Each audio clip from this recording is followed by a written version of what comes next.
Mike, we need to do a video on this. We know it's an important topic, and it is about hypnosis and conspiracy theories. And I've been meaning to bring this to your attention because this came in to us by email. Okay. So there's an article, and the title is Surge in Conspiracy Theories Linked to Raveen, the Hypnotist. Now, before I go any further, you're familiar with Raveen. He's the man they call Raveen. So Peter Raveen, yes, he's sadly passed, but he was a famous stage hypnotist in Canada, and he did a lot of touring in the eastern provinces. Yeah, all over the place. Right, all over.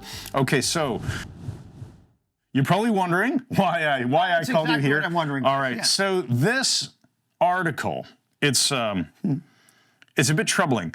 Basically, I'm going to summarize this because we've already talked about the fact that he was a stage hypnotist. He did these shows, et cetera, et cetera. Well, there was a sociology professor named Susan Therawood at the University of New Brunswick, and she did this study and bunch of research and wrote a paper called Tinfoil Hats and Raveen the Impossibilist, The Rise of Conspiracy Theories in Atlantic Canada. Anyway, the article goes on to say that she did a bunch of research, and I'll just read the relevant paragraph here.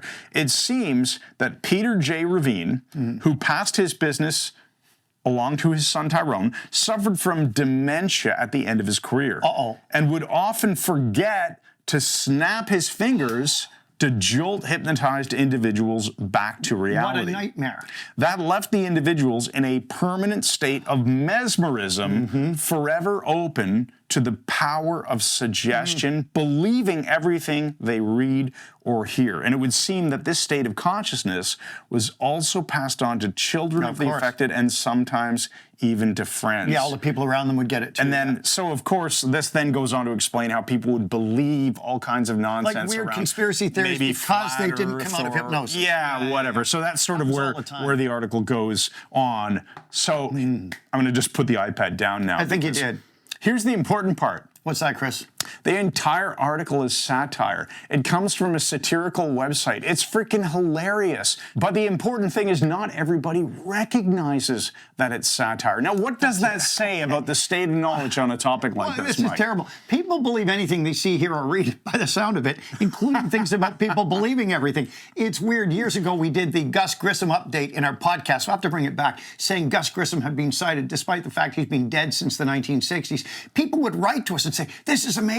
Where was Grissom? Where did you... They believed this just because we said it. It's a joke. Authoritative. It was a joke. This is a joke, too. So, obviously, there are some clear signals that this is a joke. Like the fact that he didn't snap his fingers to bring them out of hypnosis. Finger snap, yeah. Now, reality is people are in and out of hypnosis all the time. It's a normal part of life. It isn't a special state, and you cannot get stuck in hypnosis. It has never happened in the history of humankind. And even if you did... even if you could, your kids wouldn't catch some sort of belief system and then spread it to your friends. Well, it can't frickin' happen. I mean, it's a joke. This is where, obviously, if you read beyond the first couple of paragraphs, it should become very obvious to you that, you know, the pregnant woman who passed the stuck in hypnotic state onto her child or something, who then went on to believe all kinds of conspiracy theories. Oh, hang on, it's nonsensical, right? Yes, scary. That's another joke. He's dead. All right. So the state of human understanding of hypnosis among the general population is somewhat lacking. Is a little bit lacking. Sketchy. So let's leave people with some empowering messages here. If you're studying hypnosis, what is it incumbent upon you to do? Learn everything you can about it and recognize the more science you have behind it, the less you'll believe this sort of thing. Right. And when people do ask you these kinds of questions, can you get stuck in hypnosis? What's a great way to explain that you can't get stuck in hypnosis, just like you can't get stuck in sleep or you can't get stuck in a daydream? What else? Oh, there we go. Scary guy stuck in hypnosis.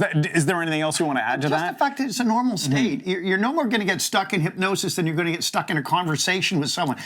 Can't get out of this conversation. What do we do? Dave Ellman said that the only thing keeping people out of hypnosis was fear. Right. And he also said brilliantly that Hypnosis is no more dangerous than any other conversation. Right. So when you explain that to people, hopefully they'll have a better experience with hypnosis, a better perception of hypnosis, a better overall understanding of hypnosis, and a better life. And so, ladies and gentlemen, Scary, I think I was Raveen. Hey, we honor his memory. He was an amazing hypnotist. Amazing performer. Don't believe everything you hear. All right, so that's it. That's your conspiracy theory and hypnosis video update from the Gus Grissom Studios. Thanks again. And good night.